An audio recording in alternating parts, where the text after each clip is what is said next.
few years on this channel, I like to rediscover and reanalyze the work of Rankin Bass Productions, the defunct animation studio which still manages to have a major influence in how we view the Christmas season.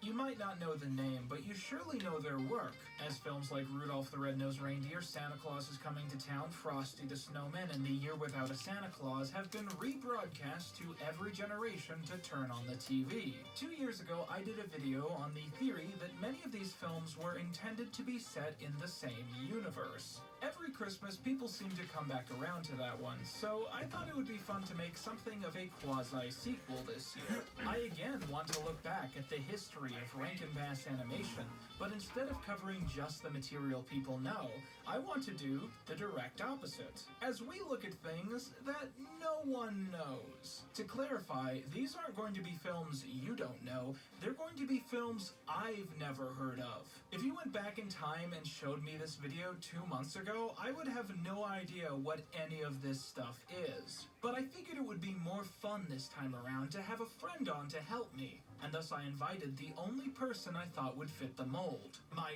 good friend, Worthy Kids. If you've never seen his stuff, Worthy Kids does short animations on his YouTube channel which are so charming and full of energy that I can't even think of a word to describe how great they are. Not only does he do hand-drawn animations, but he also dabbles in 3D work in Blender, which is disguised as other mediums, such as his show Big Top Burger, which is a 3D series intended to look like 2D.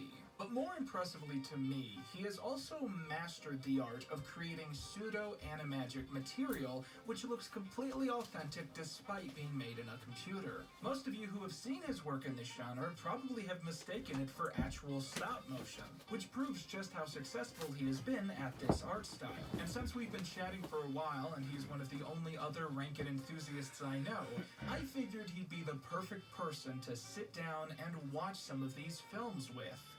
And I'm really excited to get into this. I am as well. But before we jump headfirst into this, remember to go down to the description and hit subscribe. We're going to see how many subs we can gain by the end of the month, and I've got a bunch of incremental rewards we'll be doing in 2021 if we can reach some of these goals. So each person who subscribes means a whole lot. Our next two goals will be a Back at the Barnyard video for 420k and a High School Musical video for 435k, and we're so damn close to each of these. So if you want to help out, just go down and hit subscribe. Also be sure to go down and check out Worthy's channel and my social media, and yep, I'm done shilling now. Rankin Bass Productions was first founded in 1960 in New York, initially under the name Videocraft International. The early creations of the company were a collaboration between Arthur Rankin Jr. and Jules Bass, two men who helped craft many of the works that we all know and love, and a few others that we simply know. But there is actually a third figure we should stop and acknowledge to some extent, because if you associate the Rankin Bass brand primarily with their stop-motion creations, as most people do, then it's worth pointing out that all of those films were animated overseas in Japan,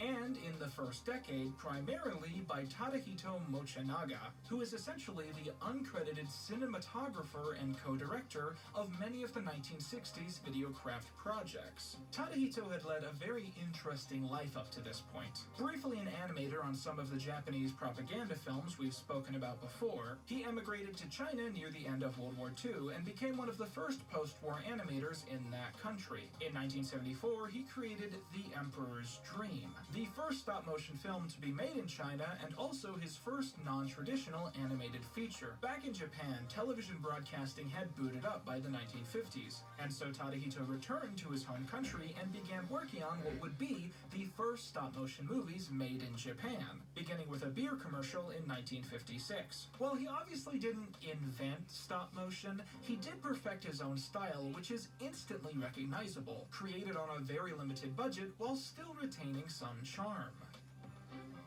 Is that aluminum foil? Yeah, that's definitely aluminum foil, 100%. But it wasn't until 1960 that Tadahito's work made it to the West, when the first fully collaborative Rankin Bass Mochinaga production came into being. I'm talking about The New Adventures of Pinocchio, a TV show and the very first Videocraft project, which I'm sure none of you have heard of. A quick shout out here to Miser Bros on Etsy, who sells obscure DVDs of Rankin Bass projects which have never had home video release. From what I understand, he has access to the original beta tape masters, and without this resource, I would have no way of watching half of the stuff in this video. So when you first boot up the New Adventures of Pinocchio, it feels like a very typical adaptation of the original story. The creators went out of their way to not make it look or feel like the Disney version, but you've still got all of the same old beats. Pinocchio is a wooden puppet who comes to life and sets out to find the blue fairy so he can become a real boy. But he then runs into the mischievous fox and cat who try to trick Pinocchio for their own personal gain. Let's be on our way, let's not delay our fortune. I did not expect songs. That was such a haltering intro to a song. Let's be. In episode 2, the fox promises Pinocchio he can make him into a movie star and tricks him into signing a contract which the puppet can't even read. The fox then instructs Pin to rob a bank for a scene in a movie, but it quickly turns out that this is a real bank and Pinocchio and the gang flee the scene. I hope that teaches Pinocchio a lesson. I just wish I knew what it was. Like I said, your typical Pinocchio stuff, right? Well, here's where things get weird. Eventually, Pin and Cricket manage to get away from the fox and cat, and they find themselves at NASA? And through some strange series of events, they end up inside of a rocket as it's launched into space? Do you think this is the reason they went for Rudolph? Because they were like, you know, we've really figured noses out. I didn't expect it to get into space within the first half hour. And yet here we are. I was expecting this to be so boring. I'm having a great time. The pacing's good. It was just because it's not keeping the plot. That's why it's great. Yeah, it's just constantly moving to the next thing. I like they've teamed up. That's so anime. So they're in space, and they have to figure out how to get back to Earth, and they eventually crash into the sea and swim to the top, and Pin is celebrated as a hero. Next, they walk into the desert, where they meet a cowboy who holds them at gunpoint, but it turns out that the cowboy is mute, and what they actually heard was his talking horse. And then everyone dresses up like ghosts to try and scare each other, and they all lose track of who's in disguise or not, and as you can gather, things are getting pretty hectic and random pretty fast. Pinocchio, you gotta get it over your nose. He can't hear me. Over the nose, he can't hear me.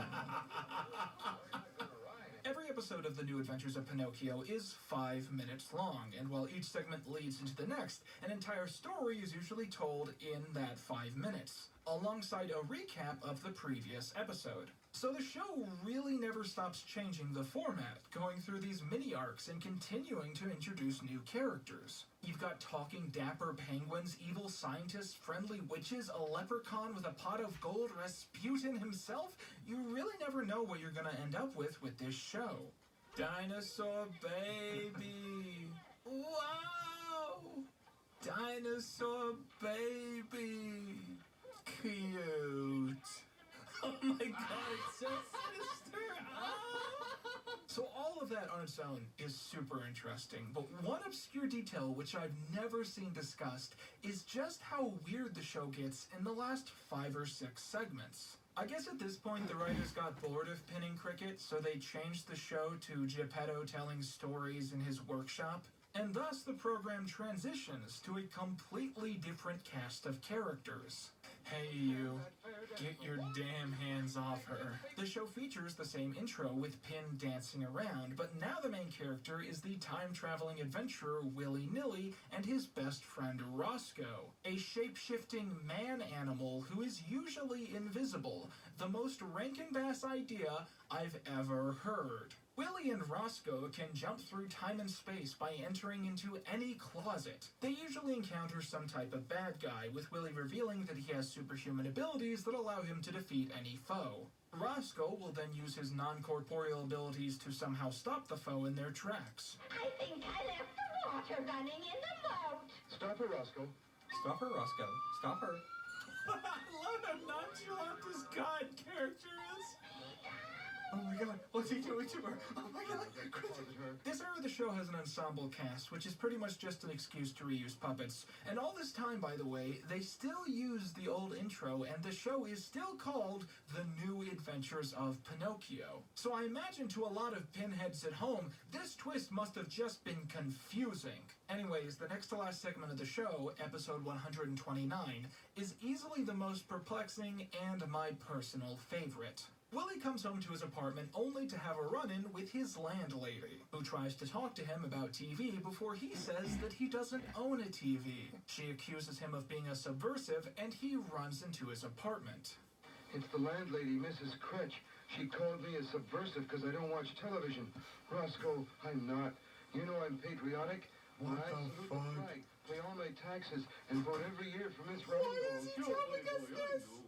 In order to prove that they're both red-blooded Americans, Willie and Roscoe travel into the closet and are teleported to a military base, where missiles are being tested but continue to fail. Using his genius abilities, Willie studies the rocket and discovers that it has a fatal flaw, which could only have been caused by sabotage, insisting that a spy must be present at the base. The general in charge insists that the only people who have been near the rocket are the scientists and the chimp on board, leading Roscoe and Willie to speculate that the monkey is the spy. Nah, for a minute I didn't see you there, friend. Quick, we sabotage capitalistic rocket. Is What? Quinton, Quinton.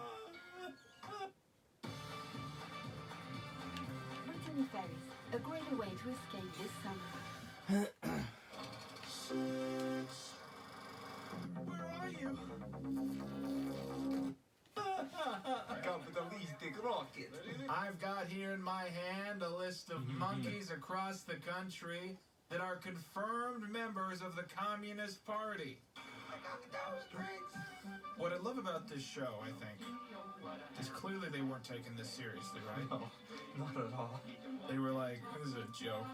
We're gonna do this for 2 years, and then we're not gonna go bankrupt. Who cares?"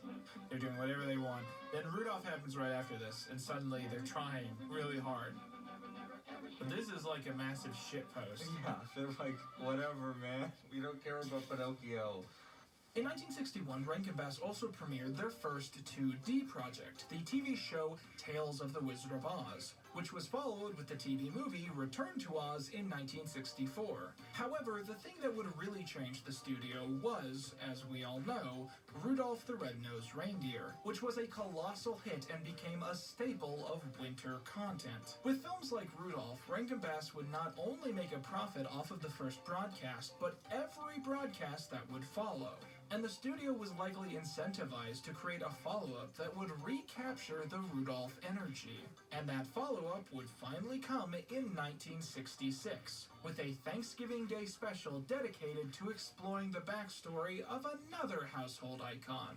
The one, the only, Smokey the Bear.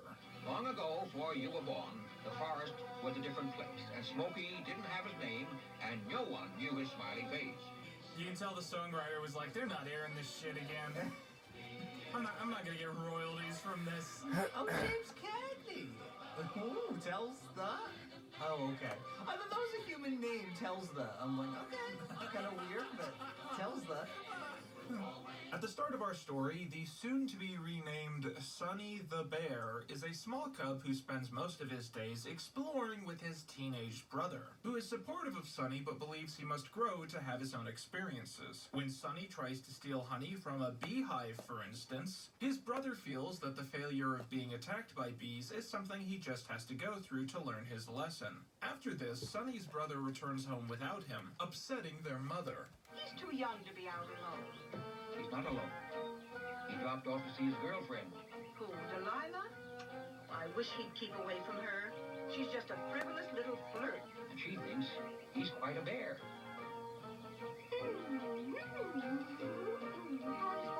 This is weird. Ooh. That's weird. Oh. That was something from Adult Swim. Oh, okay. She's like the villain. She is obsessed with fire. We'll burn it all, Smokey. Delilah, Oh my god. you're leading me on, Delilah. The second best song, named Delilah. They hadn't figured out water yet. I mean, arguably they never did. Teacher. I don't know. I mean, water is impossible in stop motion.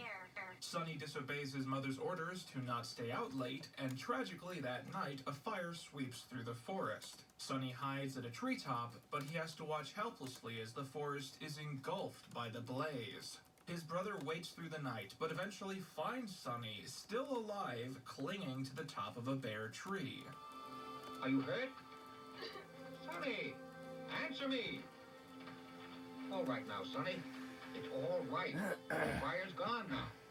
It singed your fur a little, I see. Hey, you smell all smoky. Guess we'll have to call you Smokey after this. No, don't do that. Why would you do that? Now I feel That's so really cruel. He's in pain. Why would This you is call the him origin Smokey? of why he's called Smokey. Smokey's mother dies in the blaze, and he's left traumatized and secluded. After many moons, his brother eventually convinces him to come out of their cave, only to discover a set of mysterious footprints which no one in the forest recognizes. They follow the prints, with chaos and destruction always following them along this path. One thing I discovered when watching this film is that whenever a song would start, Worthy would make a sound. Oh, a song for the turtle. Oh, oh, oh, ooh, oh, oh. Curiosity is great. I hope it's a 10-second song. Dun, dun, end. Yeah, I'm gonna be humming that one all Christmas. Anyways, the footprints lead to a cabin in the woods where they discover the culprit to the mayhem. A gorilla who has escaped from a local zoo. The gorilla begins poisoning the water supply with garbage, among other dastardly deeds. What's he up to now? He's gonna smoke.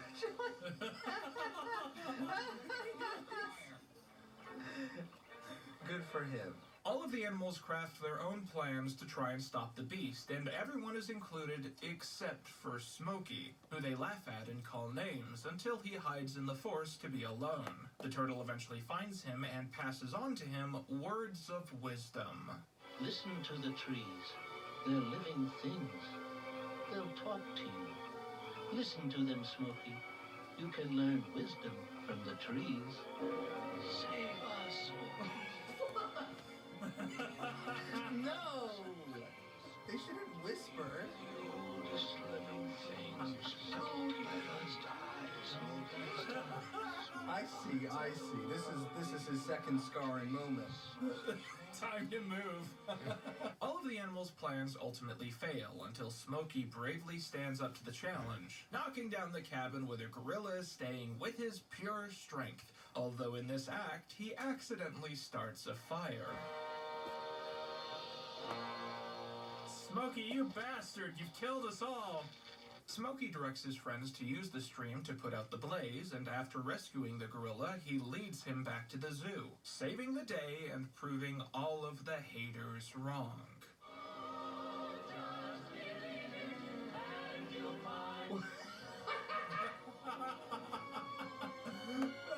Smokey discovered his true powers. He can shift the plates of the earth with his mind. That was an incredible backstory. Explained Smokey's famous catchphrase: "Only you can catch an ape in a net." The biggest threat to the forest, gorillas. There's actually a lot of stuff that came out in the 1960s which is pretty obscure and worthy of pointing out. In 1965, for instance, the feature film Willie McBean and His Magic Machine was released to theaters. From what I understand, this is a loose adaptation of the willy-nilly segments we saw earlier. Although if his monkey isn't a communist, frankly, I'm not interested. And of course, in 1967, Mad Monster Party, one of the only Rankin Bass Halloween specials, was brought to life. This was the final project to feature the cinematography of Tadahito Mochinaga, who was replaced over the years by several other Japanese stop-motion animators who had learned from his style. Although sadly, they were rarely credited for their work, and info on them is really hard to find. Anyways, it was the 1970s that arguably saw the highest amount of success for the former Videocraft group, as they released basically the rest of what they're traditionally known for. Not only including everything that jingled and jangled, but additionally a few side projects like the animated Hobbit movie. But along the way, they also attempted to again dip into other holidays. And as a compromise, many of their projects ended up serving double duty. Rudolph Shiny New Year was Christmas and also New Year's. Jack Frost was Christmas and Groundhog Day. Christmas in July is What You Can Guess. And Here Comes Peter Cottontail was a time travel Easter movie where the protagonist goes to every holiday except for Easter. I often joke that the Rankin Bass team was always like 2 steps away from making The Nightmare Before Christmas entirely by accident. Out of all of the ideas they came up with, Christmas plus Halloween was just one that never crossed the radar. Anyways, I'm bringing this up to introduce what is perhaps the most clear example of this: The Leprechaun's Christmas Gold. At face value, this is a movie designed to be watched around St. Patrick's Day. It's all about a bunch of leprechauns and their gold, and it just coincidentally happens to be taking place on Christmas Eve. Something that's awkwardly inserted into the script occasionally and otherwise is to be entirely forgotten about. It's double the royalties, half the story. This is easily the best thing we watched for this video. It's the most visually interesting, it really fits into that classic Rankin vibe, but it's pretty short, about 25 minutes long. It doesn't drag on like most of these films, and it's the perfect thing to slap on the end of a VHS tape you're making for kids, because I presume that's a thing people still do. In the movie, the young Irish lad Dinty Doyle is trying to find a Christmas tree for his ship's captain, and finds an abandoned island which he discovers is populated by the mythical leprechaun. He digs up the only pine tree on the island, unknowingly unleashing a wicked banshee and causing a freak storm to appear. After the storm clears, he is led by a rainbow to a hidden trove of golden treasures, where he meets a wise leprechaun who tells him his story. Once upon a time, 100 years ago, the leprechauns led a small community connected to Ireland which served 2 main purposes: making shoes and mining for gold. However, they were tormented by shape-shifting banshees, who could change their appearances but couldn't hide their tears, which were always seeping out of the eyes of whatever forms they took.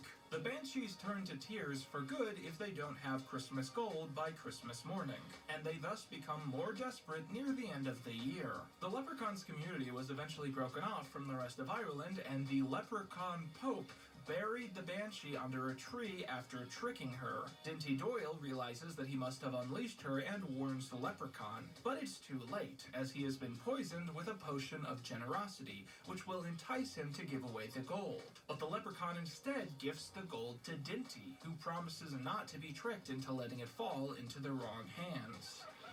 Sobs? Why, you're crying. The big 4 colours pen. I gotta get a pen like that. A pen for every side of you. Come on, man. Sir, it's been 5 minutes. You can't fall for that. Then the gold is yours. Oh, come on, man! So the banshee has permission to steal the gold, but it's too late, and the morning sunlight of Christmas kills her. The leprechaun Pope pulls some strings from heaven, and they all get a boat ride back to Ireland. Good film. Sadly, the 1980s would be the undoing for Rankin Bass Animation. It was during this time that they attempted to branch out into other areas, including the cult film The Last Unicorn in 1982, and their attempt to enter Saturday morning entertainment with Thundercats in 1985. Out of all the 2D works they released in the 80s, the weirdest thing I discovered was a TV show based on the Coneheads, an SNL sketch from around this time which had become very popular. But sadly, among these successes were a few colossal failures, most notably their attempted follow-up to Thundercats with the comic strip, which received such poor ratings and toy sales that it effectively killed the company. And by the 1990s, Rankin Bass effectively no longer existed. This left the final Animagic Christmas production to be 1985's The Life and Adventures of Santa Claus, an adaptation of the Frank L. Baum story of the same name, which told a unique origin for the man we know as Claus. So the story is set in the Forest of the Immortals, who are a group of supernatural stuffy shirts who watch over the world and control the wind or something. The Council of Immortals has been brought together on Christmas night because the human known as Santa Claus has been running his yearly deliveries for 60 years. And if the Council does not agree to grant him immortality, he will die upon returning to the North Pole. The Council leader, Ack, recounts the early life of Klaus. Ack first discovered the abandoned baby outside of their forest, and left him to be raised by the lioness Shiegra. Oh my god. Where did they get those? Fuck, that's funny, it's so loud. However, the wood nymph Necile stole the infant and brought him into the Forest of the Immortals, asking to raise him there as her son. Shiegra and Necile thus raise him there together, finally making it canon that Santa has two moms. Oh, also, Worthy would kill me if I didn't mention Peter Nook to you guys. Here, in the forest of Bursey. I love him! Do you see him? Look at him. Look at him. He's so good. I wish I had a big tail, like a kangaroo. When Klaus is old enough to fit into his Legend of Zelda cosplay, Ack takes him on a tour of the Earth Kingdom to show him the suffering of humanity, and how wealth disparity has caused some to live in excess gluttony while others beg on the streets. Why are those children holding out their hands? They are homeless, Claus. They have no one to care for them, and they have no money to buy food. I hear that another scamp wants to learn to read. Imagine. Soon they'll start dreaming of another kind of life. That would be the end of all this. Santa's being... He's being radicalized. He's being radicalized by the ghost. Santa Claus is like a hardcore communist in some sense. He is. So it makes sense this is his origin story. He's radicalized by this guy. And so Santa decides to leave the Forest of the Immortals as he helps children around the world. We just watched the first and the last Rankin Bass production. The tears never change. No, the tears never change. I think it's like Vaseline or something like that. Oh, God. He looks like a member of Nickelback. One night, many decades later, Santa gives an orphan child shelter in the night and gives them a toy the next morning. The next day, the impoverished orphans celebrate the toy, which has gifted them a kind of magic they couldn't have predicted. Empty. Empty. Big surprise! You might notice there's a lot of puppets in this movie which are reused from older productions, but they're used alongside new puppets designed for the movie, which are frankly ugly as sin, which creates this really weird clash of styles. Anyway, Santa decides to start making toys for kids year-round, but he is stopped in his tracks by the evil Aguas, who influence kids to do bad things and don't want them to have toys. The Immortals intervene, and the Aguas declare war on the Immortals. We owe no allegiance to you nor to any immortal. It is war, immortal fool. Do you not hear the word immortal and the word immortal? Might be a bad idea. Take the L on this one. You might notice that the Aguas have a style which is very unlike what we usually see here, and I think that's because this was clearly made by the Thundercat side of the company. To me, these guys just look like He-Man toys. And furthermore, if you pay attention, pretty much all of the characters in this are also actors in Thundercats. Come to me, ye nooks of the forest. This is true down to Tingle, the annoying side character, having the same voice as Snarf. This all causes a lot of weird voice acting moments, which are funny just because they don't feel normal for these projects. For the children. All these voices feel like film cow bits. Oh my goddamn crystals are on the floor! Anyways, the Aguas and the Immortals finally go to war over Santa, leading to... Oh my god! Holy... Run a dragon! I'm rooting for these guys again. They kick ass. The dragon's gonna get beat up by a bunch of green fairies, man. Wow! Holy Wow. shit. What? Whoa! They're too strong! Run! Oh, come on. That was badass. Yeah, that was Great movie.